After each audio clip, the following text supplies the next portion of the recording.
Joining us now is one of our all-time favorite guests on Good Morning Football.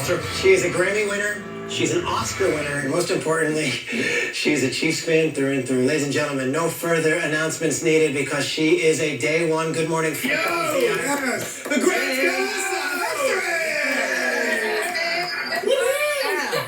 Hello, Good Morning Football. Good morning to you. We love having you on the show. Let's start with the breaking news. We just announced the MVP finalist for this year. And of course, Patrick Mahomes is one of the 5 finalists. What did you make of Patrick Mahomes' season? And should he be the MVP for the second time in his NFL career, Melissa? Of course. It's so funny that we've all kind of gotten used to his greatness. You know, it's like, okay, he just did, all the yards and all the touchdowns, just better than most of his years. And it's so funny that it's like, oh no, of course it's him. The crazy thing about him is he makes it look kind of easy. He except for the last game with him falling on his ankle, he makes it look so smooth and fun. And so, of course, I don't think there's any, doubt. I mean, Jalen Hurts has been amazing. Yes, absolutely. And very valuable. But I think the whole league really values what Patrick Mahomes does.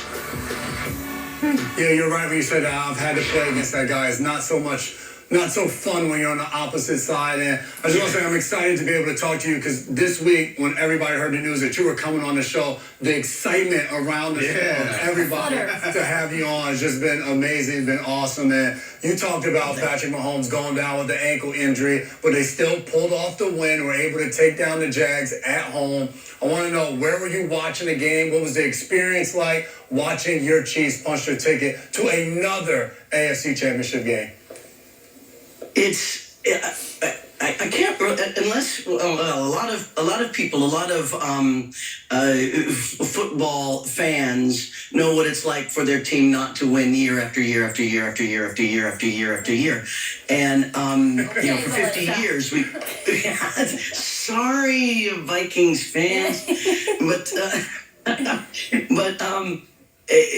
5 years ago when Patrick started doing his thing, it's been so amazing year after year to be in the mix, to be in the playoffs, to be in the divisional round. And then when we got to the championship, to be there, it's so exciting. So I never want to get used to that. I never want to go, oh, we didn't make the championship. It's exciting every single time they do. And of course, I'm in here, my children know you don't talk to me. Sometimes they like to come in and listen to mom curse, because that's the only time I ever do. But it's really fun in my house. It's just been fun for me. And the Chiefs are just such a fun team to watch. It's going to be really fun to watch an AFC Championship rematch. Melissa, do you make exception to go to Arrowhead for an AFC Championship game to send your team potentially to a Super Bowl, or do you still want to privately stress out and curse apparently at your TV? Yeah. I have been to a championship game. I was there actually the first year when I think it was Jason, you were part of keeping us from going to that Super Bowl in 2000. I'm so happy that you said you were at that game. It was a beautiful one. Oh my God. The red stage was back there and it was all ready to go out. Yeah, I sang the national anthem at that one, and we, except for I think D Ford a couple of inches, we had to beat. But she remembers. It's true. But and it just that walk out of the stadium when we lost, that slow march back to our cars was so painful that you really, I know there's fan bases that know that, but this year I will be here in warm Los Angeles, and I will be watching with my family, and I really like to do my angsting in private in my home. Here's a lyric: the glory story at home is better than the heartbreak in person. That's what I'm hearing from you, Melissa. I need a raw reaction. Thank you. I need a raw reaction from you when I say this one to you.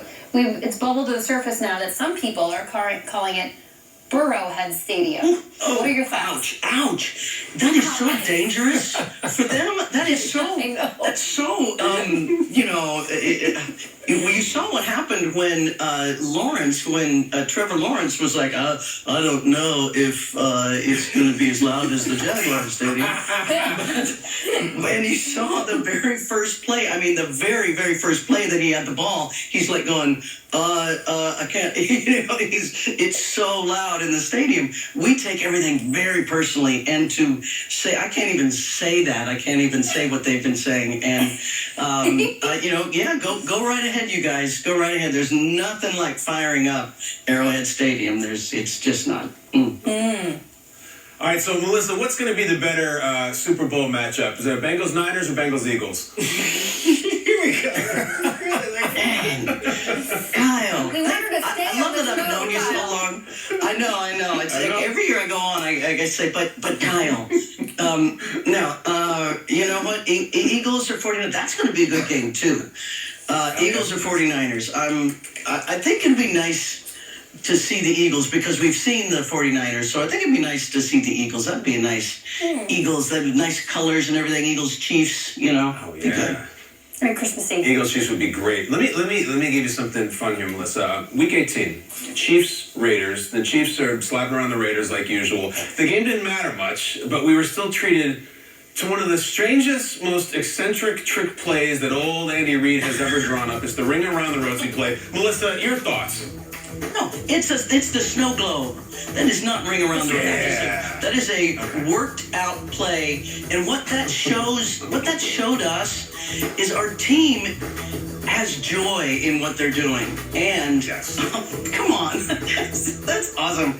Our team that we can that they can bring these plays to Andy Reid, who is the boss of the bosses, and say, look, we want to do this because it'll confuse them. They won't know where we are, and it's fun, and they just bring that new kind of sparkle.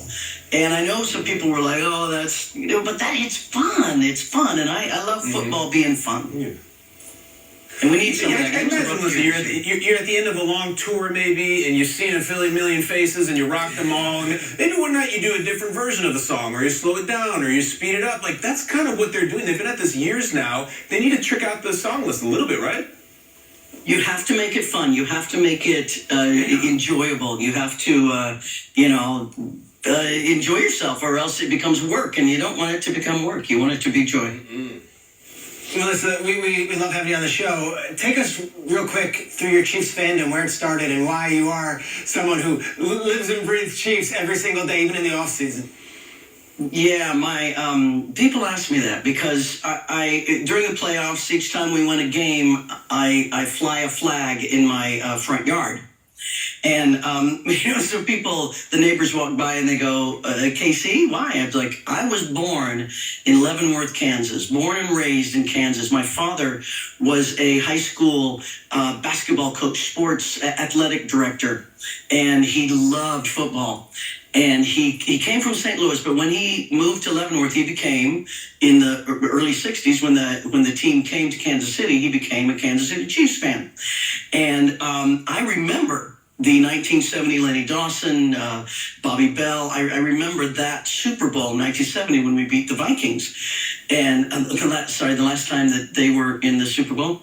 And, all right, thank you. That might have not been, I might be wrong there, but it's been a long time. I love it. Sorry, Jamie. There's like three. Yeah. I love it. Peter's tripling it. You're going toe-to-toe with Shregs right now. I love it. No. Shregs is the king at this. So, but I loved it. I was there. I've been there. I sort of in the 80s, early 90s, I lost a little track because I came out here and I only saw when they played the Chargers or the Raiders, because we didn't have cable TV then. And, but then, boy, once DirecTV came and I got to watch all the games, then, I've just been a crazy fan. I love it. It's something that doesn't leave your blood. I love that. Shifting gears a little bit, last week we learned of the passing of legendary musician David Crosby. Not only was he an inspiration to you as an artist, but he's also the biological father of 2 children. Is there anything you'd like to say and just remember about David Crosby, one of the most incredible musicians who just passed away at the age of 82? Well, he himself would tell you he certainly lived longer than he thought he would. He every time I'd say, "Hey, how you doing?" He'd go, "Well, I'm pretty good for a guy that should have been dead, 10 years ago." And he gave us so much great music, and he gave me the gift of family. And I just send all my love to Jan and everybody. He was a really special guy. He was very cantankerous. He definitely let his mind and thoughts be known. And he gave the world so much great music, and he will be missed. It's great to hear that. Everybody dies, not everybody really lives. And I'd love to hear your message there, Melissa. And we also love to do this with you each and every year. You have come on for years. You were a Hall of Fame guest, and you always give us a song. Melissa, we're almost to the point where you might be able to have a full album of anthems that you've done.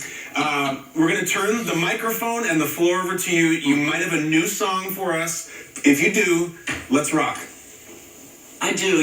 It's a funny thing because when I first got the call about, let's go on, I was like, I just can't sing any more songs because, but then I really had an idea of what I wanted to sing about. So, yes. Well, let me just say it this way. I don't want to write a song about the Chiefs going all the way. Because the last 2 years that I did, well, they lost one. And the next one, they didn't even play. All right, so I'll just let the Chiefs take care of the winning. But there's one thing that's really got me spinning, sort of like a snow globe. I'm gonna sing a song about angry runs and Jerick McKinnon.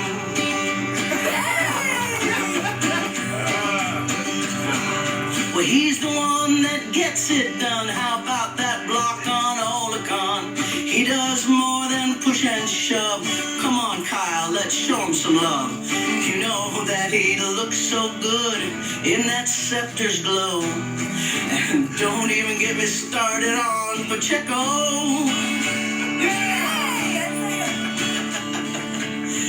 Yes, Peter, the dynasty's beginning. And maybe that's the reason why I'm grinning. Yeah.